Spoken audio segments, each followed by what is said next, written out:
Hi guys, one more mini blog. ఈ రోజు అయితే నేను హెయిర్ కట్ చేసుకుంటున్నాను. నేను ఎలా కట్ చేసుకుంటానో, ఏం టిప్ యూజ్ చేస్తానో మీకైతే చూపిస్తాను. మీకు కూడా యూస్ఫుల్గా ఉంటుంది.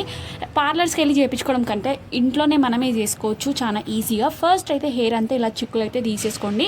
ఇలా ఫోర్హెడ్ దగ్గర అయితే ఒక రబ్బర్ పెట్టేసి దాని తర్వాత మళ్ళీ ఒకసారి కోమ్ చేసేసుకొని మీరైతే ఎక్కడి వరకు కట్ చేద్దాం అనుకుంటున్నారో అక్కడ కూడా ఇంకొక రబ్బర్ అయితే పెట్టేసుకోండి. మంచిగా దువ్వేసుకొని కింద అయితే రబ్బర్ పెట్టుకోండి. నేనైతే కిందున్న పార్ట్ అయితే కట్ చేద్దాం అనుకుంటున్నాను. రబ్బర్ కిందున్న పార్ట్ అయితే ఇంకా సీజర్ తీసేసుకొని కట్ చేసేసుకోవడమే. నేను మళ్ళీ ఒకసారి హెయిర్ అంతా మంచిగా కోమ్ చేసేసుకొని 2 పార్ట్స్గా చేసుకోండి. దాని తర్వాత నెక్ కింద అయితే రబ్బర్ పెట్టేసుకోండి హెయిర్కి.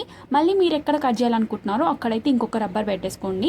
అక్కడ రబ్బర్ పెట్టేసుకొని మీరు ఎంత కట్ చేయాలనుకుంటున్నారో అంత అయితే కట్ చేసేసుకోండి. ఇంకా సింపుల్గా అయిపోయేదానికి మనం పార్లర్కి వెళ్ళి చేయించుకుంటాము. పార్లర్లో చేయించుకోవడం కంటే ఇంట్లో ఇలా ఈజీగా చేసేసుకుంటే బెటర్ అని నా ఒపీనియన్. హెయిర్ కట్ చేసుకున్న తర్వాత లైట్గా కొంచెం ఆయిల్ అయితే అప్లై చేసుకోండి, లేదా సీరం కూడా అప్లై చేసుకోండి. ఈ టిప్ మీకు ఎలా అనిపించిందో let me know in the comments. ఇదన్నమాట బ్లాగ్. Bye guys, do